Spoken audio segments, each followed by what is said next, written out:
Friday. Okay, Emma, welcome to the podcast. It's so nice to have you here, and I'm so excited to actually talk about something that's really important. And I personally believe there's just not enough awareness about it, and not enough people know fully like the impact diabetes diagnosis can have. Um, but I'm just wondering if you'd like to introduce yourself, maybe a bit about your Instagram page, and yeah, just some general information. Yeah, my name is Emma, and I started up my own Instagram page probably about a month ago, called the Diabetic Blogger. And it's completely something like out of my comfort zone. But I don't know, I just went and set it up. It was like a spontaneous thing.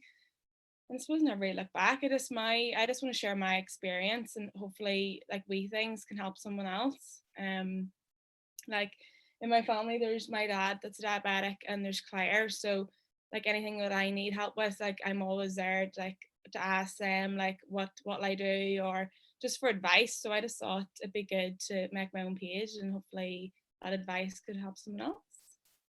Yeah, for sure. I mean, whenever I saw it, I was like, that is amazing. That is the kind of stuff we need on Instagram. Like we need this information and from someone so like genuine and down to earth. And yeah, that's actually really interesting that it's in your family and that you can like you have those people to go to. And it's so nice that you've created this page for someone that doesn't have. Like, is it your sister and your dad or yeah? So it's my sister. Yes, I only have one sister, and then my dad. So we all got it. Dad got it when he was about 14. Back then it wasn't really known much about. And Claire, she got it when she was 11, and then I got it when I was 15. So we all got it around the same age, which is quite weird. Usually when you go past like 11 or 14, yeah, well, for me, I thought the nurses were like, right, genetics, it's got one of your daughters, it's not going to affect the other one. There's that big chance that it won't. So it was a bit of a shock when people were like, oh, Emma's now got it too. Because usually it's meant to like miss a sibling. Um, but it's not the worst thing in the world. I suppose when mom tested my blood sugar, she used to test it like every year, just in Claire and dad's like we blood sugar tester. So mom was always aware just to keep an eye on it. And there was one time just randomly after dinner, it was checked and it was just through the roof. Um, so I knew then I just accepted it very quickly because it's so normal in our family. I was like, okay, it's not the worst thing in the world. Claire and dad, like they just run with it all the time. So I accepted it very, very quickly, I think. So it is. Yeah, that's mental. That's it's so interesting that like and it's so nice that your mom was doing that because like I know people like in my life, like one in particular, like a very close friend, like she had no idea. Like she was getting all these symptoms and like had no idea. Like did you have any symptoms or were there any signs? Like looking back, do you think there was something going on that you could have picked up on and that you didn't? Definitely there was signs for me, but I just didn't realize. Like I was really, really thirsty. Like I would have went to bed with like a liter bottle of water and would have got up in the middle of the night drinking away, going to the toilet. But to me, I was like, oh, I just had something like too salty or something for dinner. It's not a big deal. And even in school, I remember sitting there and like looking at the whiteboard, thinking like I'm going to fall asleep. Like I literally have no energy to get up and do anything. And even like my hands, I just felt my blood really, really thick. But like at the time, I didn't really think of it at all. It was only when you look back in a situation you think I was actually really bad then, and I just didn't realize. So there were my like thirst, lack of energy, and just the tightness in my body was probably my three biggest symptoms. Yeah, Um, I've heard thirst and I've also heard yeah, always needing to go to the toilet. Always needing to go to the toilet, yeah. Yeah. Like my sister told me for saying this, but she was like 11 at the time, but like she used to wet the bed because it was really like she was really quite bad during the night of like drinking, having to drink so much. So that was really her symptom. That like thirst was her biggest one. And then again, mum just checked her levels. It just clicked with her to check her levels one day off dad's tester, and her levels are like through the roof too. So I suppose mum, she's a bit of a nursing background, so she was always on the ball, right? I just need to keep an eye and just do. It's so simple, just like prick your finger, put it on a wee bit of blood, and see what number comes up. So the normal range is between like 5 to 7, and I was like 31. I was like through the roof. And Claire, she was 24, so not as bad as 31. But I remember the whole, like when I saw 31, I remember I just screamed because I knew how like dangerously high it was. I wasn't screaming at the thought, okay, I have diabetes. It's more like, shit, this is so high. Like, what am I going to do? But yeah, I remember just going for like a walk down the road after, and I think Dad just knew. I think he just felt so guilty that he's passed it on. So I wasn't even thinking. I just was like, right, I'm just going to have to get on with it and say, just get into the hospital the next day and just get going with the whole process. There was no really looking back and thinking, like, why me? Like, I'm gonna hate this. It's just like you're very much in a mindset, right? I've got it. Like, I need to keep going here. Yeah, exactly. You sort of just have to get up and go, really. Just take it on chin and on you go. You say it so simply though, like you just make it sound so easy, and it just can't, like, maybe for you because like you've had the family members before you and in your house, like it's very like common to know what's going on. But I'm just wondering, like, what else comes with insulin? Like, how do you go about managing your blood sugars? Um, like, how has it really affected your day-to-day life and like how you're living, really? Well, at the start, so when I saw my levels were so high, we rang down to the NE. So we're based. My hospital is the Royal in Belfast. So we rang down, and I think they just knew that it was genetic. So it definitely was diabetes. And then I went down the next morning, quite early. I was in the hospital for like 8:30, and they just said, right, check your levels again. And my body at the time was still making a wee bit of insulin. So my levels did come down a good bit overnight naturally. But that, like, it's called like a honeymoon phase. So for a few weeks after, you still are making insulin, but it's very little, and that does wear off. So they're just like, right, I'm going to put you on a small amount of insulin. You have two insulin pens, you have an active one. So you cover it just for what you're eating. Like if I was to have breakfast, I need my fast acting insulin to stick in. And then I have an overnight one, which I take, well, now I take it around like 7 or 8. And it's meant to last the 24 hours. So it just kicks in bit by bit throughout the day. So they explained the two different types of insulin, when I should be taking it, and then they started up me off in like small fixed doses of each. And then I was just literally practicing like on a dummy, and then 5 minutes later I was like sticking it into myself. I think you get into a mindset, you just automatically do it. I think it was like me and mum were like laughing because it was just like trying to stick it in, then I stopped, then I try to stick it in, and then you just fire it in, and that's it over with. I think at the start it was definitely fearful of like sticking it in, but now it's just so like stick it into your stomach, just like a wee fat area, so you don't really feel it as much, and you sort of know your foods and how much to take. A lot of people my age would go on like a carb counting course in the diabetic end in the hospital. But I sort of know myself, like how many units to take if I'm taking four for a slice of bread, or if I'm looking a packet of crisps, or take some chocolate, or I just sort of know myself. But there's times where you don't take enough insulin, and then you'll have to take a correction dose within sort of 2 hours after. They say your active insulin's in your system from 1 to up to 4 hours. So you need to make sure that you don't take too much, or else you do go low. But like you do go low throughout your day as well. It's just hard trying to get the right amount of insulin and that balance. And if you're active, it brings you down. So you just need to, it's just like a measuring game really. And just, it's a guessing game. It's a guessing game for me, even though I'm probably not meant to say that. Yeah, just staying on top of it. You're just trying to find, the medium of it all. So yeah. Exactly. Um, what about like if, because I know for me, I know this can't really be the case for diabetics, that you can't just forget. But what happens if one night you do forget to take the bigger dose of insulin, or what if you forget if you have taken your insulin or not? Like, what are the implications of that, and how serious is it? Well, thank God it hasn't happened to me. I touched my head. But I would always take my slow acting. If say in uni it sort of changed it back that I would take it about like 7 in the evening. So if I wasn't like going out and drinking or whatever, and ended up I could potentially forget to take it, that I've done it before I start drinking. So that's just one thing done for me. But I know my sister, she would take it in from after a night out, but to me that would make me nervous, because you're just sort of not yourself probably all the time. So I would always make sure and take my slow acting before like a night out. But you're just getting into such a habit where you would never really forget. But I suppose if you're out with like the girls and you're day drinking, you sort of always have to be mindful, right? I need to take my insulin at set my long act and slow acting at like 7 o'clock. You just always have to be responsible in remembering. And then you can sort of think to yourself when you're lying in bed, just because it's become such a pattern, like, did I take it? Or and you start questioning yourself, and sometimes you generally can't remember, but you always know in the back of your head, like it's such a pattern that it's highly unlikely that you would have forgotten.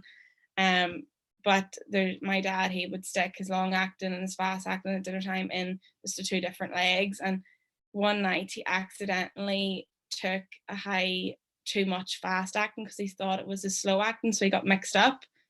So that was like a real panic because he took like far too much insulin in one go. And when he stuck the needle out, he was like, "Oh, girls, I've just made a big mistake. I've accidentally mixed up my two insulins because it's such a pattern." And we were like, "Oh shit, like what do we do?" Mum was like, "Right, we'll get in the car, we'll go to A&E because we need to be in a hospital because we can't control it."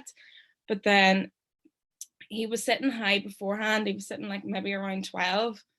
So we literally just got like a thing of ice cream, melted it, put loads of sugar in, and he just had to start like drinking it just to try and manage up what the insulin he took with like a really like a load of sugar.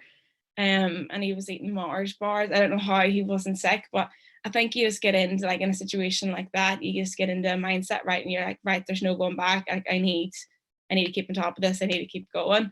And thankfully, like he was able to manage it at home. But like when you say panic, mum was like, when people say panic, like that is the definition of a real panic when you've really overdosed on the insulin. And like that was a panic situation. But just thankfully we were able just to literally melt the different forms of sugar so he could drink it. So it was a lot quicker for him.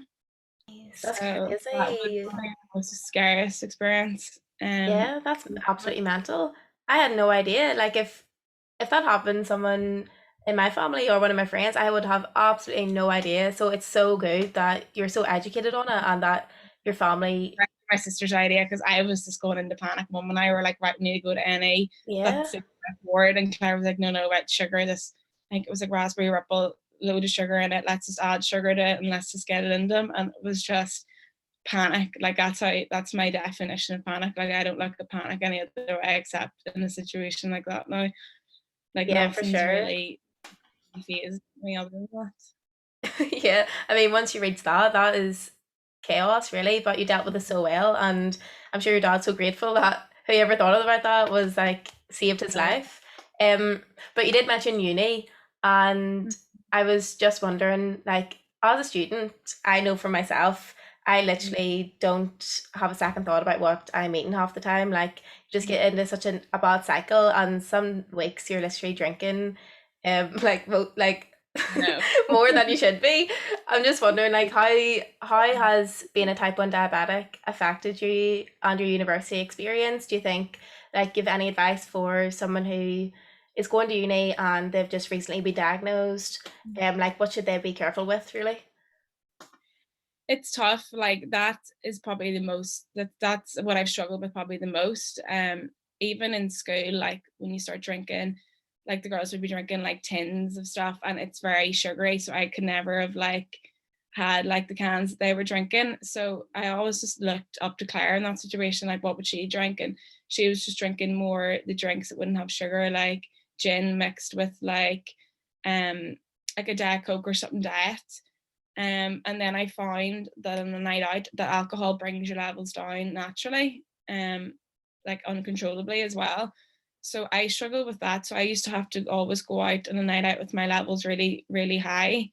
And then they would start at the start, since I wasn't used to drinking, it would act quite quickly. And it was hard trying to get the balance. And I suppose when you see your friends just drinking whatever they want to drink and just having that like sort of flexibility to do what they want and knowing that you have to be like responsible, and it's tough.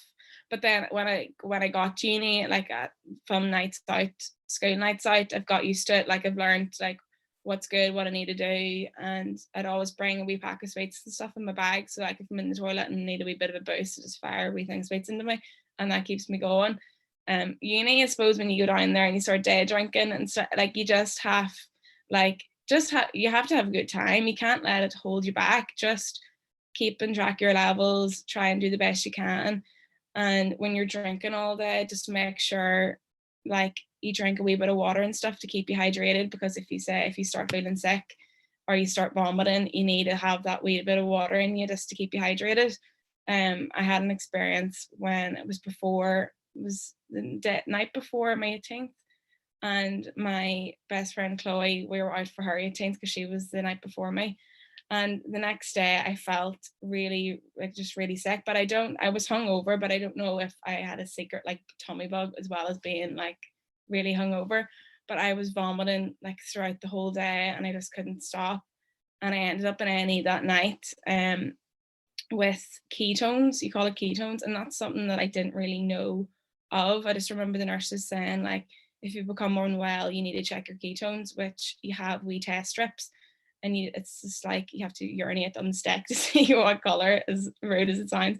You just need to see what color comes out. And mum again was all like, right, let's get your ketones checked because you're vomiting throughout the whole day, just to make sure that, because I think my levels were running, when you're unwell, your levels run automatically a wee bit higher, and that can be a sign of ketones.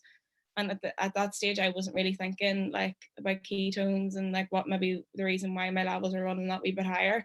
So I remember going checking my ketones in the house, and they showed up a color that means that I had a high load of ketones in my body. So I ended up on the night of my 18th birthday in A&E. I know, but it wasn't like, I think going down the road, I was like, right, I've never had this before. My biggest fear is hospitals. So it's like, if I be kept in overnight, I was like, I don't know how I'm going to deal with that mentally. And mom was with me, and we got into A&E, and really, I've had ketones a few times in A&E, and you just are put on a drip really, and you need like a baggage or a few of fluids, and that brings it down over time. But it's just having to be like, just it's a bit of a waiting game when you get in there. So that's how I spent my 18th birthday on a trip trying to get my ketones down. But No. my savior in that situation, like I think when you're in hospital, you just have to make like a bit of a laugh of it and try to keep your spirits up. But I remember getting out at like I think 5 the next morning and driving home and thinking, just that's over with. Like I was just so relieved, like nothing. I was just so happy because that I didn't have to stay in hospital, and I know what ketones are, and I need to make sure that I'm drinking loads of water before I drink to keep me hydrated, because probably I was really dehydrated before I started being sick. That made the whole ketone situation worse. Um, Okay, but yeah. so always make sure you're drinking like loads of water before you start like day drinking or going out for a night out. That's what I always do. But really learning about ketones at early stage definitely kept me more, sort of alerted me more before I drank, just I need to, not take it too far. Yeah, I think it was a good learning curve. I mean, unfortunately, it happened on your 18th birthday, but it's like now you know what that is. Like now you know how to manage it and how to get on top of it. So maybe if there's a big event further down the line, like I'm sure for your 21st, you were absolutely fine because like you. I went to Dublin and it was like my 18th day in Nanny, and now I'm in Dublin. Like, oh, I was just so ready for it. Yeah, But exactly.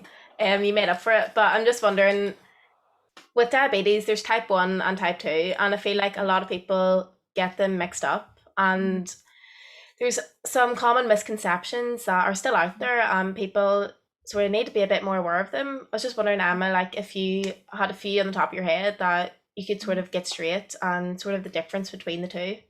yeah, well, the big difference between type 1 and type 2, so type 1 is really genetic. It's family history. It's not reversible, like you have it for life, and there's nothing really you can do to improve that, because you just don't produce insulin naturally in your pancreas. Type 2 is where your body still is making that wee bit of insulin. So all you need is a bit of, like, it's usually tablet form that would correct that, or your diet. So if type 2, like my granny's type 2, if she cuts down their sugar, cuts down their carbs, that means she might not even need a tablet that day. It's really diet related, sort of type 2. Type 1 is just you need to inject, you need to put that insulin into your body because it's just simply not making it. And that's the big difference between the two of them.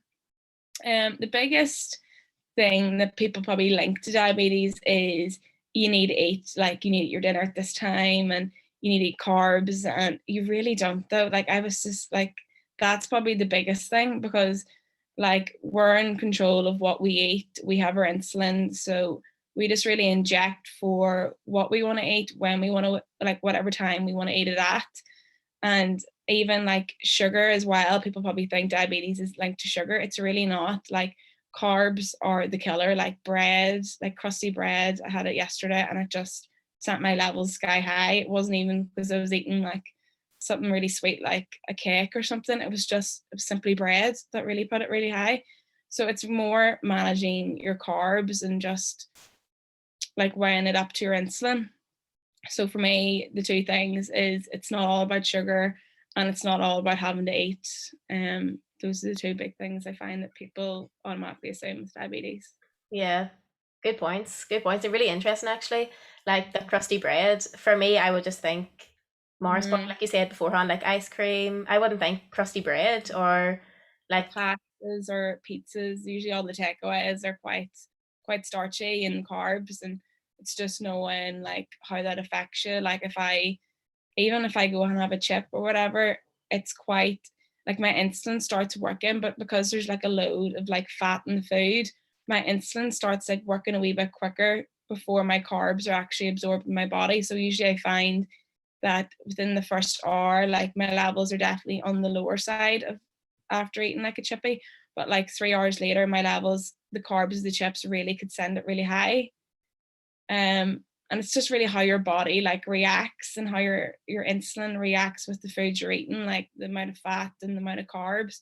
Like your levels just can change so quickly within being really high or being really low. Like if I was to eat like a pasta dish, because pasta is like a slow release carb, I also have to make sure like my insulin, I take it like 20 minutes after I eat the pasta, because your insulin can start working and your carbs aren't really absorbed in your body yet. So I've had a few experiences where I've started to go quite low, like after eating the likes of pasta, because just my insulin, the way like how fast my body's reacting to the food isn't really going at the same pace. So it's really like a learning curve, like sort of the foods you're eating and when to inject after you've eaten the foods, because some can shoot it up real high and others it takes a wee while for your levels to go up. yeah, and I suppose everyone's different as well as that. So it's like knowing Yeah, yourself and then completely different. Yeah, so it's just exactly. respecting your own boundaries, really. Yeah, for sure. Are there any like foods that you've found that you can actually just enjoy without having to overthink it?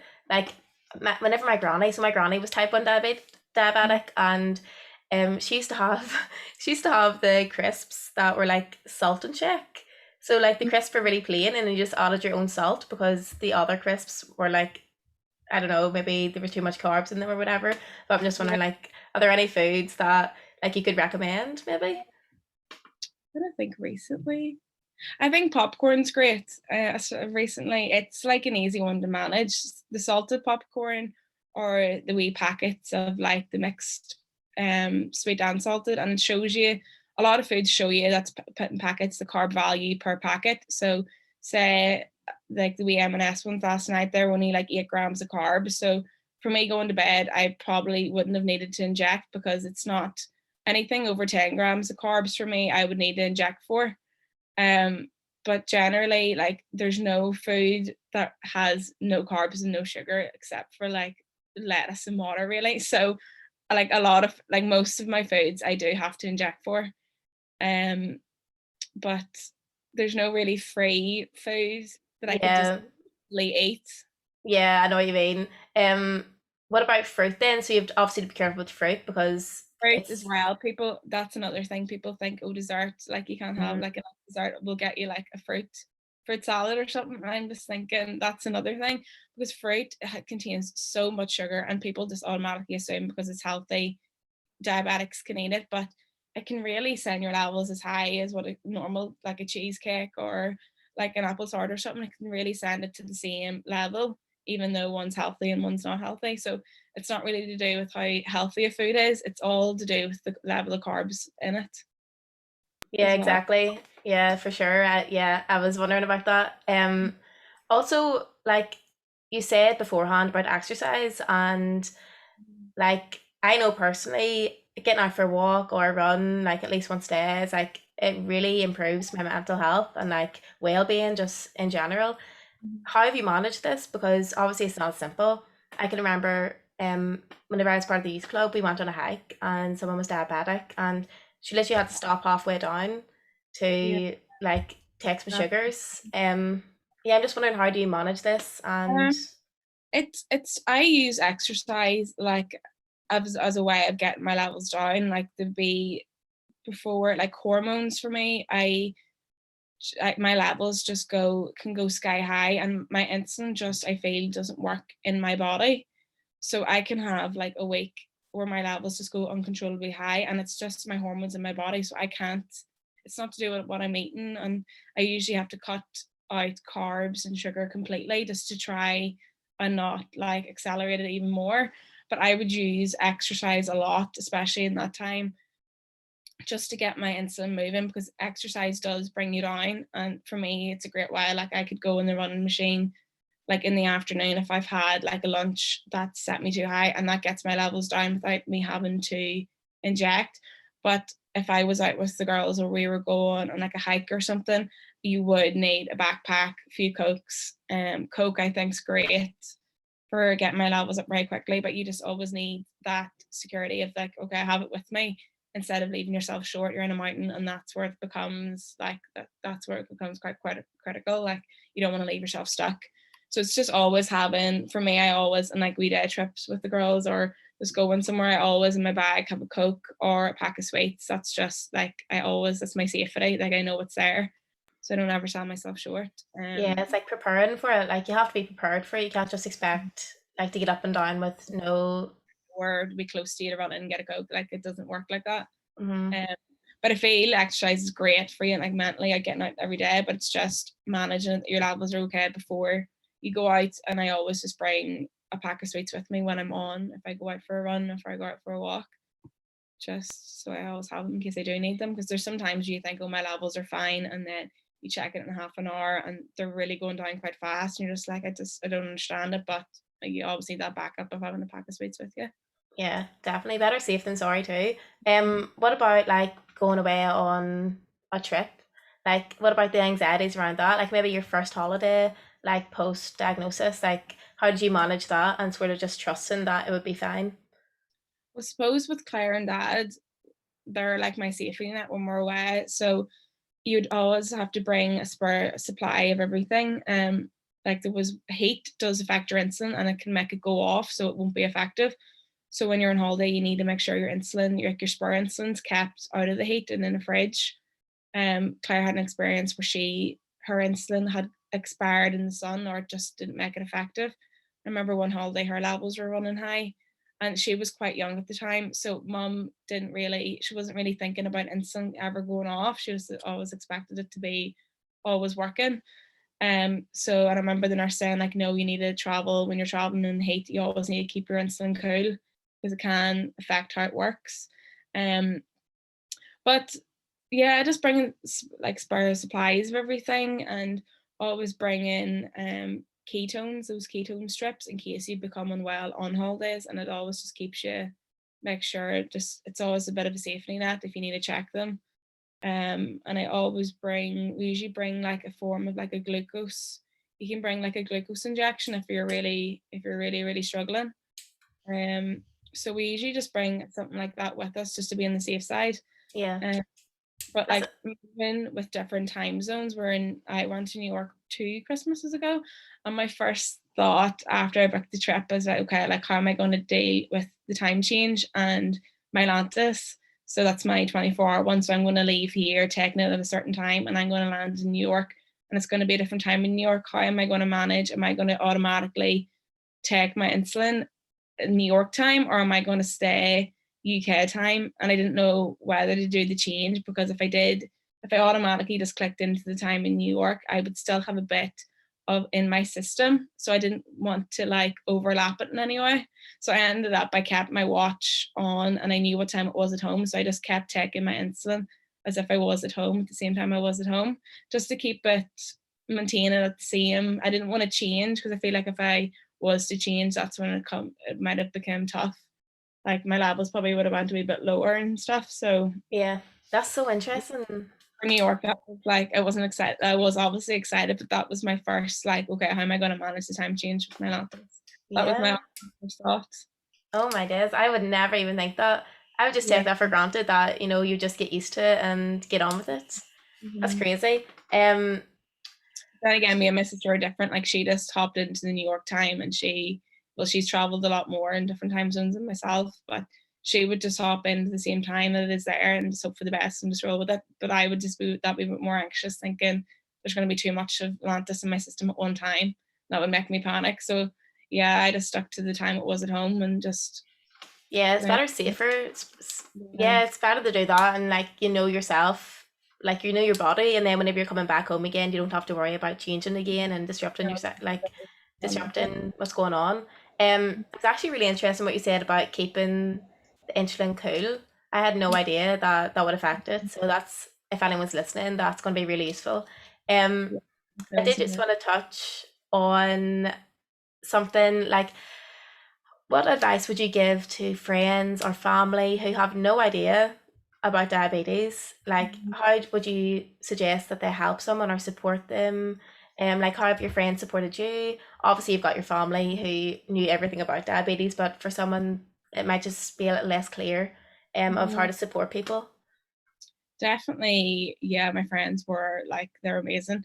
I remember the first time I went low in school and I'd never experienced a low before. And I remember just like putting my like pencil case into my bag, but I kept like missing my bag and we laughed. They were all like laughing, we were laughing, but I just didn't realize I was low at the time. And then where I checked my levels and realized that they were like 2 point something, they were like, okay, what do we do? Like they're always there to like hands on board, like run someone get me a Coke or and even just sometimes you just get your like down days where you just can't get a handle on say if you're running high. Like for me it's my hormones because I know I can't physically do anything to bring it down. Like it's just the way my body's working and that could be really frustrating for me because I don't like being high because I know being high over a long period of time is really bad on like just my general health and my organs for the future. So I can get like quite frustrated and annoyed, but like they always pick up on that. Like if they just know sort of the struggles sometimes and they're always there to give you a laugh and just yeah, you really need your friends. Yeah, it's so important. Like even just to be there, like literally just to be there to pick you up, to like go for a walk, to like yeah, make you laugh and just be a friend. You don't have to be like this savior. Like just support and yeah, run and get you a Coke when you need it. Go to the shop, get you a chocolate bar, whatever it is. Even outside your friends, like even in your workplace or uni friends, just always sort of make them aware. Like for me, I'm not like, oh, I'm a diabetic. Like I wouldn't be really open about it, but I sort of would bring it into like a conversation because it's always so important to make people aware, just in case you have that really bad, unexpected low, and you need to make people around you aware. Um, like for my dad, one of his employees told me one time, like, oh yeah, your dad was on the phone one time like he just went really weird and he started going like his speech was all slurred and he just went on as if he was really drunk and I was thinking he has no idea he's a diabetic and he's low and he wouldn't be that like oh I'm a diabetic because he's always on like managing it really well and he just really probably wouldn't talk about it that open well he would talk about it openly but you just need to make people aware in that situation because I'm sure that salesman like I'm thinking from his perspective like what's happening with Terrence? Like he's just gone so weird all of a sudden. Like, did he go to the bar and have a few drinks and come back in? This is like they probably think that that's like it could be something like that. It's just really making people aware because you really aren't yourself when you're low and you just turn into this like sort of stupid version of yourself and it's just I think you can change so quickly as well. People around you need to be aware, like, oh, she's a diabetic, she's probably low. Yeah. Just that wee bit of awareness, I think, is always Even for like a new diabetic to know that whenever they're experiencing a low, it's not them, it is the diabetes, and like they can get over it and come out the other side of it. And yeah, it is obviously it comes with experience, and after a few years they'll get used to that and they'll know their body. But yeah, it's so important just to like mention it in conversation, just to like let people know. It's not always easy to like Because talk about yourself. yeah, you don't make a big deal out of it. And I think No. that's the thing as well. And even wearing like a form of medical ID, like recently, um, my mum got me like a wee gold bangle, so I'd always wear like a gold watch. So you could get like a gold ID, and even if you're out, even just out shopping or even on your own, and say if you do faint or something, you always have that medical ID on you. So that when the paramedics come, like they can see it and they know, right, she's a diabetic, she's probably an insulin, she's low. So even just wearing medical ID, I think is really important as well. And you can get so many nice ones these days. Like at the start, I remember the nurses were showing me like these wee bands and stuff, and I was thinking, like, I can't wear that. Like that's just for me, it just didn't suit me. But now you can get so many that like suit your style. Like for me, it just tags along with my watch really well. So I think wearing medical ID is really important as well. That's really interesting. I did not know you could get like stylish ones. That makes it so much easier. Like yeah, it would match with your watch. Cool. Um, I have learned so much. Emma, just talking to you, and I could literally sit here all day. I'm actually fascinated by everything you're telling me and just your experience with diabetes. It's not this linear. Like I'm sure today you're still learning your body Oh, and learning what works. learn every day, like different things. Yeah, like you totally learn all the time. Exactly. It's just this learning game, and like yeah, it And gets it's easier every day. well, it's so unpredictable. So you just have to roll with it, really. Exactly. But thanks so much. Okay, so I end every episode the same. And it's just like a quick fire round. I'm gonna hope like the signal's okay to do this. But okay, so it's just like a one word answer, but if you want to elaborate you can. So the Okay. first one is tea or coffee? Coffee gives me a buzz. Same. Staycation or go abroad? Well, go abroad, but I enjoyed my staycations last summer. Okay, that's Okay. meant to be a word answer. I need to stop. Where'd you go? Where'd you go on your staycation? I went down to Kinsale and Round Cork and Oh, Killarney. I just really loved it. Like yeah. Ireland's so cool when you were like forced into staycations. I really loved it this year. Yeah, But you I'm down to just get away. I'm down to get yeah, away. same, me too. You just take it for granted though, Ireland, but yeah, I'm the same. I can't wait to get away. Okay, summer or winter? Summer Books or movies? movies. Get rid Gra- Gravy or curry? gravy. Porridge or toast? Porridge out of port. Pizza or pasta? Oh, okay, that's hard. Probably Okay, to be too hot or too cold? too cold. Meditation or yoga? Meditation. Social media as a good or bad force? Um, Social media good for us. Good force. Okay, finally, three foods you can't live without. Can't live without. Um, Toast. Oh, this is hard. Toast. I love a salad because it's like a less carb meal. Yeah. Uh, Toast, salads, and crisps. Love packed crisps. Okay. What's your favorite flavor? Salt and vinegar. Oh my god, me too. Okay, three self care non negotiables. Self care, skincare, Mm, doing a workout for even for 10, 15 minutes a yeah, day, and listen to a good podcast. yeah, me too. I actually agree with all three of those. Okay, and finally, three things that you tell your younger self. Stop worrying. Like I know you worry about your diabetes all the time, but worrying doesn't get you anywhere. You just need to sort of roll with it. Um, just take every experience as you get it because things only happen once. Don't say no, to say yes to all of the above. And um, hmm, that's my third one. Just really get as much life experience, go on holidays, just take it all in. Yeah, exactly. I think we've taken a new perspective of it all after being locked in our houses for a year. Um, but yeah, those three pieces of advice, that's so nice. It's been so nice, Emma. Thanks so much for coming on. And I'm Great. sure everyone listening has learned so much. Maybe they're directly affected by diabetes, like their friend, family, someone at uni. Like it's just so important that you get that awareness out there. So thank you so much again. Hopefully it all made sense. But thank you so much for having me, my first ever podcast.